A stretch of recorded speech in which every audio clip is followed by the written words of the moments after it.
un podcast de Cooperativa.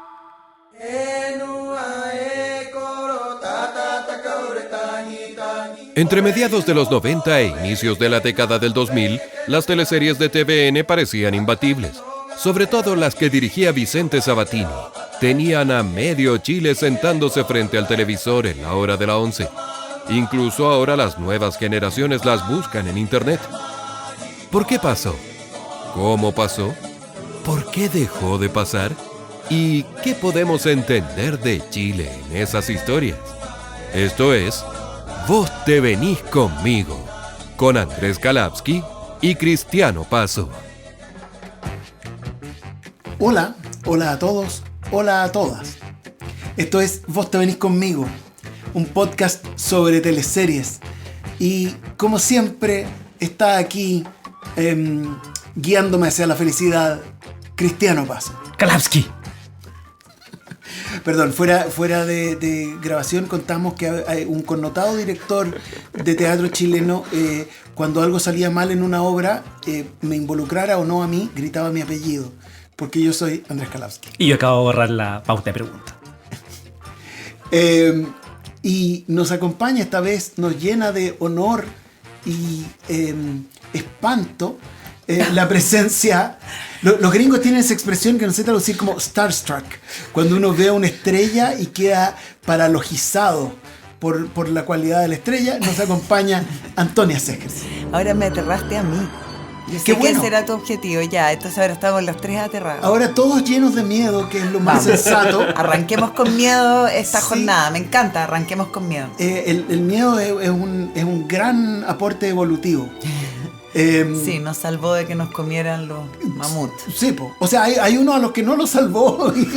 No, como especie, como claro, especie. y nosotros descendemos de los otros. De los que Entonces, sí se salvaron. Claro, descendemos de gente asustada. De los que supieron correr. Claro, o quedarse viola, que también quedarse es, viola. también es otra manera. Entonces, yo quería empezar preguntándote, Antonia, porque nosotros queremos hablar de tele, porque nos gusta la tele. ¿Cómo entraste a la tele? Con un casting entré a la tele. Yo entré a la tele no tan chica, no cuando recién salí de la escuela de teatro. Yo estudié teatro primero, después me fui a vivir a la Isla Pascua un año, donde yo hice clases de teatro, y cuando volví trabajé un año en teatro y después hice un casting para una teleserie en el 13 que no fue muy buena. Era Eclipse Luna, ¿no? correcto. Y ahí quedé como para una de las niñas jóvenes, así como esos grupitos de niñas jóvenes, un personaje una lata, pero ya, pude irme de la casa de mis papás, por ejemplo. Y después, al año siguiente, yo supe que se iba a hacer una teleserie en el 7 que se llamaría Llorana en la Isla Pascua. Y ahí entonces, ¿cómo entraste a la tele? Me arrastré por estar en esa teleserie nivel Dios, así como que llamaba a Vicente Sabatini todos los días y le decía, porque yo hablaba Rapa Nui, tenía una mamá en Isla Pascua, tenía un pololo en Isla Pascua que había quedado como medio... O sea, básicamente nadaste. Yo necesitaba ir a resolver muchas cosas a la Isla Pascua. No, pero la verdad es que saber que se iba a hacer una teleserie durante 7 meses volando a la Isla Pascua, yo no tenía que estar. Estaba sobrecalificada. Estaba sobrecalificada para cualquier cargo en esa teleserie, y de hecho sabía hablar, bailar, todas las cosas de antes. Así que ahí, si tú me preguntas cómo entré a ese periodo mío de teleseries, que fueron 10 años ininterrumpidos, arrastrándome. Oye, de esos 10 años ininterrumpidos, compañeras tuyas nos han comentado acerca de un fenómeno que para quienes somos espectadores es mágico finalmente, y es que ustedes adentro del espacio televisivo de la industria construyeron un elenco casi teatral.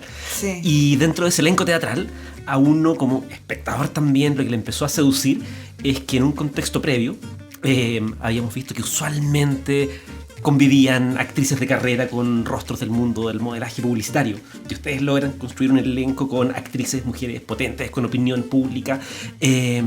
¿Cómo empieza a ser ese proceso de conocer y conectar con compañeras y empezar a pensar las condiciones laborales y no solo O sea, a mí esos 10 años me pasó también de conocer a Alfredo Castro, a Rodrigo Pérez, de trabajar mucho con Rodrigo Pérez en otra especie como de elenco de circo chamorro, que uno se iba cambiando los roles, pero seguían como era antes el Teatro Experimental de la Chile, qué sé yo, que era un elenco estable y que iban cambiando los roles en relación a las obras que se montaban.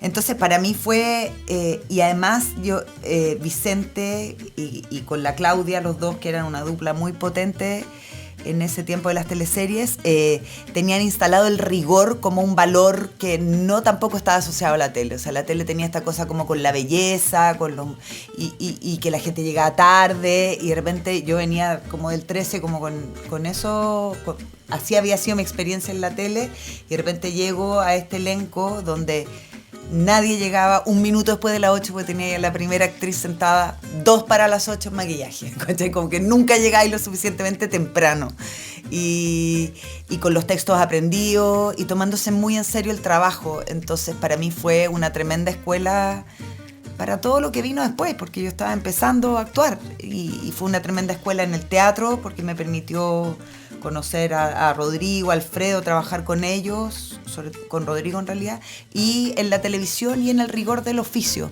y en cuán en serio uno se toma el oficio donde sea que lo estés haciendo. Oye, Antonio, y en ese contexto tú mencionabas, claro, estas cofradías que se empiezan a armar con Rodrigo Pérez, Alfredo Castro, y con un pie en el set, cambiando el rigor de las telenovelas y con el otro pie haciendo un teatro súper inquisitivo sobre nuestro pasado reciente. Y a uno como espectador que un día estaba en la sala de teatro y otro día frente a la tele, se le cruzaban los cables, porque en Llorana, por ejemplo, buena parte del conflicto dramático está dado por restos arqueológicos que no se sabe exactamente dónde están, por un personaje que vuelve de otro pasado en circunstancias medias extrañas.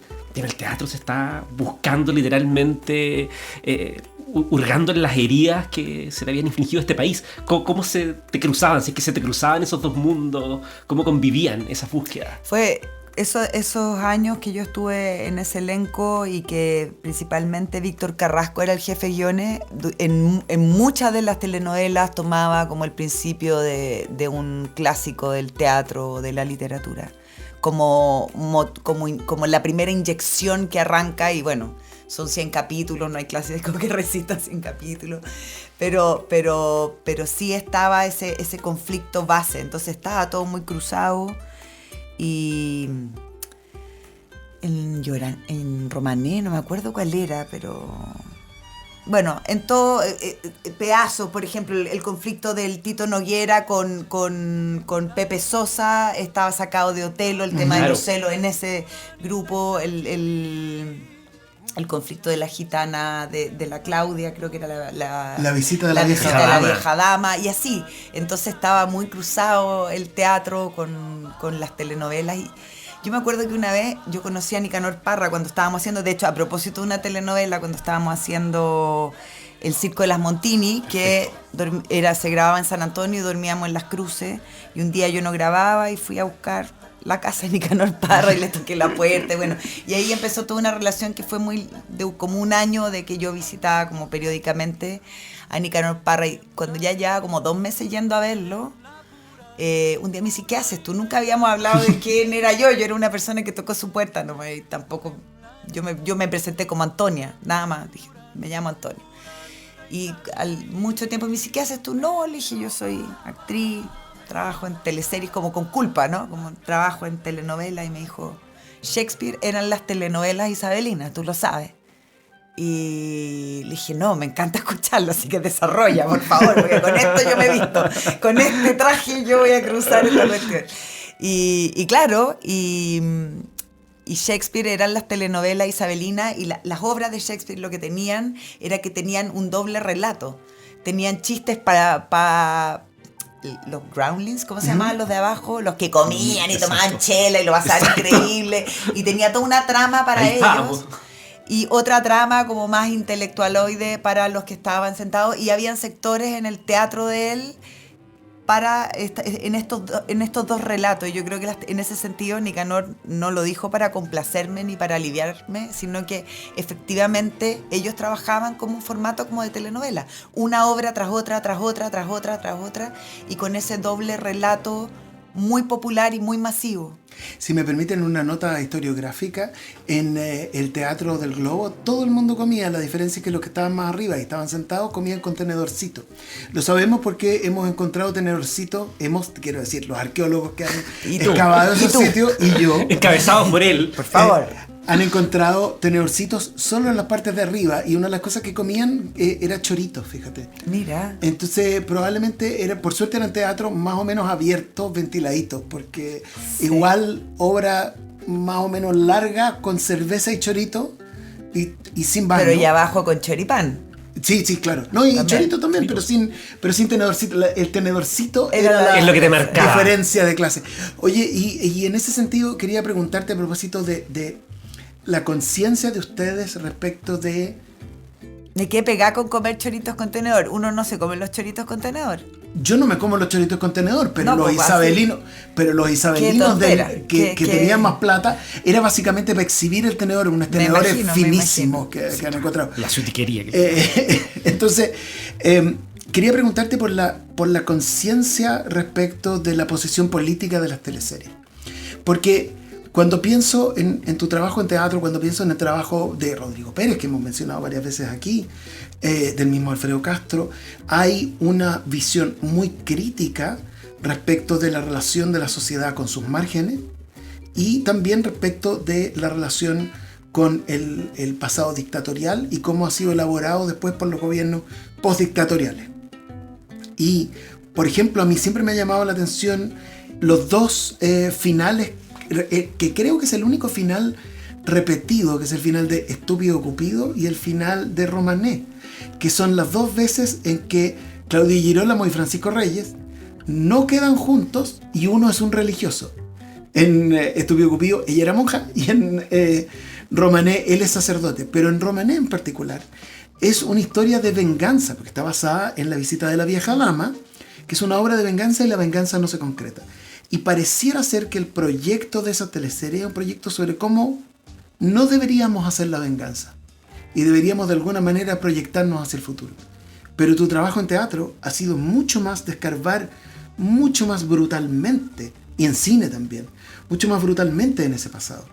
Entonces, ¿cuánto control, cuánta conciencia, cuánto estaban de acuerdo o no con esa visión política? O a lo mejor yo estoy completamente equivocado y estoy leyendo cosas donde no hay. Estás completamente equivocado. No. Me lo dicen todos los días. Quiero partir diciendo que estás completamente equivocado. No, para nada. Pero mira, todo tiene un presente también. O sea, la lectura de una telenovela total, como puedes hacer tú ahora sacando la conclusión a propósito del final del arranque, como el arranque de la visita de la vieja dama hasta el final de Romané, las teleseries no se escriben así. Las teleseries se van escribiendo sobre la marcha. O sea, tienen un comienzo y de ahí un navegar por, en ese tiempo, 100 capítulos. Entonces, no hay como un arco necesariamente tan meditado de cuál va a ser como la moraleja, la lección, el punto de vista. Hay más que nada una certeza de cómo se parte. Y yo lo encuentro eso bastante entretenido también, como el presente va dictando, también los personajes van seduciendo, las historias te van pidiendo, no es solo como tú diseñas una historia con un mensaje. Y a mí me encanta que las historias no tengan mensaje, por lo demás. Tampoco es que, si bien me ha tocado mucho, como tú dices, escarbar en temas complejos, y he tenido la suerte además de poder hacerlo a través de mi oficio, por lo menos desde mi esquina, que es desde la interpretación, a mí no me gusta alejarme lo más posible de un posible mensaje, o moraleja, o punto de vista muy nítido. Yo me acuerdo que para una obra de teatro a mí me tocó buscar, bueno, yo andaba muy pegada con el subcomandante Marco y sacándole texto, porque pucha que escribía lindo el gallo, y encontré una frase que se la regalé al Rodrigo Pérez, porque decía: hemos venido a traerles un problema e invitarlos a cargar con él. Y eso es lo que a mí más me mueve como de los espacios como ideológicos en los que me toca trabajar, ¿no? Como traer un problema, invitarlos a cargar con él. Si tu lectura del Romané completo, que tiene un presente, que es que la gente además capítulo a capítulo lo pasaba increíble y se va a juntar el bueno con el malo y lo van a pillar y se van a enamorar y que se den un beso, son todas las nomenclaturas que necesita una teleserie, porque el género pide ciertas cosas y uno está esperando lo que se espera en cada teleserie. Da lo mismo como la idea original o menos original. Igual uno quiere que los amantes se besen, que el malo pague, que el bueno se dé cuenta, y el bueno en general es muy tonto porque no se da Yo quiero cuenta. eso en la vida también igual, ¿eh? Como si tú me preguntas así, yo quiero que el malo pague, que Sí, po. que los buenos se besen. No era así. Que los malos se besen. Ya me Que confundí. los amantes se besen. Quería Y que robarle- los malos se besen en la cárcel. Claro, sí. En las horas especificadas para eso. Lo que quería agarrar algo que dijiste recién y que creo que podríamos decir ahora nosotros con la frase de Antonia nos vestimos para este podcast, que es esa fórmula, o cómo pensamos la fórmula de las telenovelas, porque algo que nos ha rondado en esta conversación es porque diablos fueron tan exitosas y tú las veías o no y eran tema país. Y de lo que tú dices uno intuye que quién sabe si la magia y la gracia seductora está en que más que plantearnos una solución desde el principio, era plantearnos el problema, un punto de partida, y que de algún modo ustedes navegaban en el Pero set todas lo que las nosotros teleseries navegamos se eso. hacen así. No existe una teleserie que haya estado, excepto cuando las compraban, las Claro, cuando brasileras. los 80. Pero desde que se empezó a hacer teleseries escritas en Chile, ideas originales chilenas, nunca arrancabas con un final. Arrancabas con suerte con 10 capítulos. Decían, o sea, nada. Y tú en eso tenías se- que construir, perdona, tú tenías que construir tu personaje con eso. Con 10 capítulos, cuando mucho. ¿Cachai? 10 capítulos donde ya te hacías una idea, construías y también ibas mutando. Es un fenómeno de la ficción muy vivo, muy que puede cambiar. ¿Me entiendes? Y una obra o una película o una serie es poco el margen. Tú puedes hacer pequeños cambios, pero el arco que tú ahora ves, como porque son teleseries que ya están hechas, ese siempre está y es básicamente el arco que tú vas a respetar. En las teleseries no está el arco, está partir, que tiene algo como bello también, Y que poético. funcionaba que para es- bien y para mal. Porque Solo se parte. Luego el camino lo recorremos todos juntos y de repente te llegan capítulos y te decís, no, ¿por qué? ¿Por qué mi personaje fue para allá?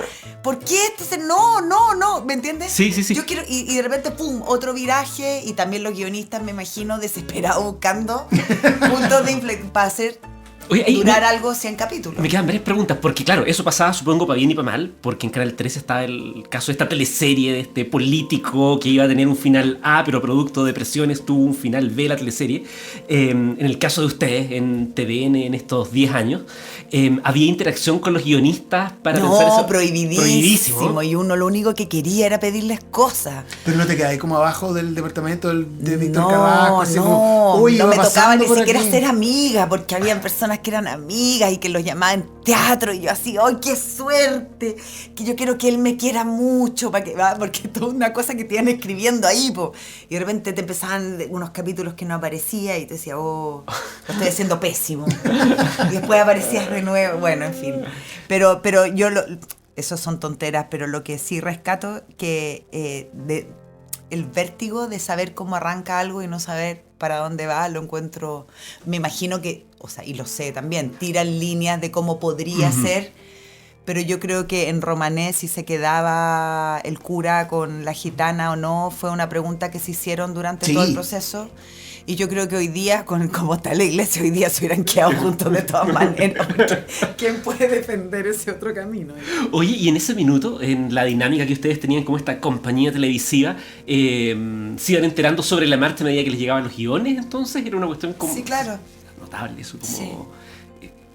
Esa sorpresa. Y cuando llegaban esos guiones, y claro, a ratos tú decías, chuta, no estoy, o cómo lo estoy haciendo, te pasaba también que leías y decías, esto está como pasado para la punta, o ¿qué iban a decir? No sé, teníais ese Siempre, no, yo creo que todos los que estábamos ahí nos sentimos siempre súper orgullosos de cada vez que no sé, imagínate que nosotros hicimos una teleserie que hablaba del SIDA. Claro. En un heterosexual, o sea, ni siquiera como un castigo a exacto. una orientación sexual, sino que en un gallo heterosexual instalar eso en la televisión, ya no me acuerdo qué año era, pero no era un año donde hablar de SIDA, era algo muy fácil. Eso por si alguien estaba viviendo debajo de una piedra en ese momento, o dentro de un tupper. El Circo de las Montini. Eso fue el Circo de las Montini. 2002. A mí el 2000, cacha. El Andrés Pérez está falleciendo en un Fallecido contexto recién, claro. brutal y ustedes poniendo ese tema en Ese escena de las tema personas que viven con y VIH. también como hablando de lo que significa, como desestigmatizando una pareja que finalmente sigue junta, que se ama, que contar que pueden seguir teniendo relaciones Exacto. sexuales, contar que no es un pervertido ni nada, que son cosas que te pueden pasar, no solo si tienes cierta orientación sexual, Exacto. sino que a cualquier persona. Imagínate y una teleserie muy masiva, vista por mucha gente, y todo esto cruzado con el circo. Era realmente En San alucinante y Antonio. yo me sentía súper orgullosa de ser parte de ese... Y sentían ese orgullo, pero también peso de esta función social que cumplía, porque todos hablábamos de esa teleserie. Como no era, o sea, había gente extraviada que veía las teleseries del otro canal, pero Como uno. pero que eran las cosas que se conversaban en la micro. Era Qué un lindo, lugar sí. de discusión. ¿Ustedes alcanzaban en algún sentido a sentirse como abrumados? Donde yo más me sentía, bueno, no voy a hablar por todos porque cada uno tenía su vivencia, entonces te puedo hablar por mí. A mí lo que más me asustaba, abrumaba, es que era un elenco muy exigente y había que actuar súper bien.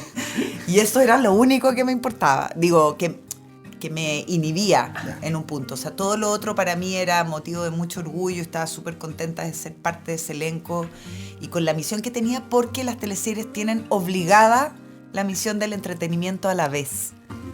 Y de la luz, y de que los buenos ganen, y que Bueno, además te tienes que reír, tiene que tener una esquina de comedia. Siempre hay 4 o 5 personajes de comedia, otros de drama, otros de... ¿Me entiendes? Y todo eso yo me sentía... Lo único que a mí me presionaba mucho y siempre yo estaba muy asustada y muy como autopresionada, era que era un elenco muy exigente actoralmente y yo estaba con mis ídolos y ídolas y quería estar a la altura. Y en ese minuto... perdón. No, yo solo quería decir que alguna vez que los buenos ganen. Sí, claro. Que igual como las teleseries, cuando ganan los buenos, a mí me producen la tranquilidad de, bueno, a lo mejor no ganan los buenos aquí, pero en algún lugar, aunque sea en la ficción, alguna vez ganan. Igual a mí me ayuda, te voy a decir. Sino que estabas pensando en ese contexto en que estabas con tus maestros, ídolos, trabajando en un elenco conjunto, y era un minuto también súper salvaje, lo que uno miraba en la prensa, por el rating en línea, por cómo determinaba si una teleserie era éxito o fracaso. Antes hablábamos con Amparo sobre que no había redes sociales, lo que puede tener una cuestión en cierto sentido positiva para controlar ciertos trolls, pero por otro supongo que se jugaba todo en términos de blanco y negro, en términos de éxito. ¿Cómo fue convivir, si es que les tocó convivir con esa presión por el rating de una industria que parecía ser súper voraz en ese minuto? Bueno, en general a esas teleseries en los años que yo estuve, que fueron 10, les fue muy muy bien. Fueron muy pocas las que no eran un 3 éxito. veces parece solamente. Claro, y si es que en el tiempo que me tocó estar a mí. Pero claro, sí, era la cuestión del rating, era además súper precario, porque eran, ponte tú, que 90 televisores que definían el futuro de un canal, ponte tú, como... Porque el rating era, yo me acuerdo que uno escuchaba, pues, lo más importante era qué rating le dejaba a uno, o sea, la teleserie al noticiario, porque le importa el noticiario, porque el noticiario es donde los canales tenían su línea editorial y su agenda, supongo. Entonces, la teleserie Tú era la vedette que le entregaba al noticiario, donde finalmente un canal pone un poco la agenda, ¿cachai? Entonces, y todo medido, ponte tú, que no 90, pero sí 150, no eran más. Muy pocos aparatitos que se ponían en Unas torno- maquinitas que una persona decía bueno y esa persona decía ponía el canal o no, y bueno, le cambiaba el destino a mucha Aquí gente. quiero decir que yo tenía 6 de esos 150. No es verdad. Wow. Yo gobernaba los destinos de una nación. Tenía 6 televisores al mismo tiempo. Pero muy precaria la manera de medir, po. Todo era muy precario. Es que eso también para nosotros siempre ha sido una maravilla, que estos fueron grandes logros de la cultura masiva, hechos con mucho rigor, con mucho amor, con mucho dinero para lo que se acostumbraba para las teleseries, pero también en un espacio muy precario, todo hecho con mucha precariedad. Yo no sé si hay algo que hayamos fallado en preguntarte, que era vital que te hayamos preguntado y que no te preguntamos. Que tú tengas en este momento, tú venías como con una consigna, te anotaste otra cosa al subcomandante para decirnos. No, esa yo la tengo tatuada, esa frase, la uso, no es Es primera vez, la superbuena, uso está siempre buena. porque, y mucho, y es como tengo como 4 frases tatuadas y esa es una, porque creo que nuestro trabajo se trata de eso. Él estaba hablando de otra cosa, estaba hablando Sí. de la revolución zapatista y todo, pero como hablaba él muy poéticamente, pero creo que el kit de lo que nosotros hacemos es ese. Y así que no te creas muy único, no te la digo solo a ti, se la digo a todos y a todas. Las que me empiezan a pedir moralejas, como tú. Yo que por un momento tuve la ilusión de que había una conexión aquí, yo estaba como corriendo para el lado. No, yo creo que me la Ah, vaya a me robar estaba pasado pateando. mañana. No. no, ya te No, la copié. sí. Y todas las personas que están escuchando nuestro podcast, Cristiano Paso, ¿tú quieres decirnos algo? Tenía una duda en realidad A ver. que tiene que ver con el tránsito de los formatos, porque estuvieron esos 10 años de gloria y esplendor y de un día para otro, no sé, el mundo cambió, redes sociales, nuevos formatos, y tú eres de las que traspasaron esa barrera y ha vuelto a conectar con otras audiencias masivas en otros formatos como el podcast, que Paulo tiene un eco radioteatro también, pero son otras maneras de ficción. Si nos pudieras contar un poco de esa nueva vida o vida después. En vida, hay una película que se llama La Afterlife. película Afterlives, claro, y mi vida después también con de la Lola Arias. Bueno, el podcast del caso 63 nos llegaba como lo mismo que pasaba con las telenovelas, porque arrancamos con los primeros 2 capítulos, de 10 nomás, no de 100, pero de 10, solo 2, y todas las semanas venían 2 y 2 y 2, y estábamos con Néstor así, pero temblando por nuestra dosis de caso 63, porque eso fue una super revolución lo que pasó con Caso 63 en todo caso. Sin duda. Porque fue el primer podcast de ficción, y que tuvo una masividad, yo creo que también en un exceso de estímulo como con respecto al audiovisual, ya como que vaya al cine, se te mueve el asiento, la película llega hasta tu nariz, expele olores, la weá suena pero como por todos lados, entonces como que tu capacidad de generar contenidos, imaginación, de sentir, de completar un trabajo está completamente anulada, es como que no existe la palabra, te tontifica, pero podríamos inventarla, como siéntate ahí y como abre la boca y métete cabrita, mientras todo está hecho para que tú no generes nada, ni una sensación propia, ni un imaginario propio. Entonces de repente aparece Caso 63, que me acuerdo que cuando la hacíamos con Néstor hablábamos mucho de que cachábamos que era súper buena, pero uno tenía la tendencia a decir, ¿por qué es súper buena? Qué ganas de que se hiciera serie, qué ganas que fuera una serie, qué lata como perderla en esto, casi todavía no sabíamos qué iba a pasar. Qué lata que se pierda en esto, qué ganas que fuera una serie y que fuera muy masiva, ¿cachai? Como corte el podcast más escuchado de la historia de la humanidad, como con traducciones a todos los idiomas y todo. Pero porque uno como que desconfiaba de ese formato, y finalmente cómo la gente agradece volver a imaginar. Es como el paso después del libro, ¿no? Como es que te cuentan un libro, pero los cánones estéticos, todo lo que es subjetividad hace que estalle tu imaginario personal, y tu doctora Aldunate no es lo mismo que la mía, y eso es muy, muy, muy bonito porque abrió un vortex, como diría Julio Es Rojas. precioso volver a imaginar, porque más allá de las cuestiones formales, yo creo que lo que nos tiene hablando de lo que hicieron en esos 10 años de telenovelas, de los 90, principios de los 2000, es que por razones misteriosas que este podcast no va a desentrañar, de algún modo sentimos que estábamos volviendo a imaginar de otra manera, de una manera que no nos era tan familiar. Y por eso también tratamos de conectar ese formato que tiene una larga tradición de las teleseries con este otro formato de podcast. Y con eso yo quiero decirle gracias a Cristiano Paso, y quiero decirle gracias por soportar mi estado de pánico a la estrella no digas Antonia eso. Segers. Esto fue Vos te venís conmigo, un podcast sobre teleseries. Yo soy Andrés Kalawski. Chao. Muchas gracias.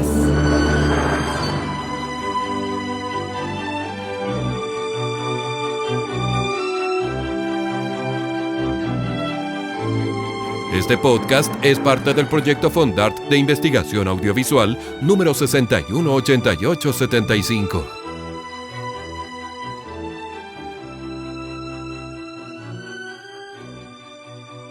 Una presentación de Cooperativa Podcast y El Kilo Producciones.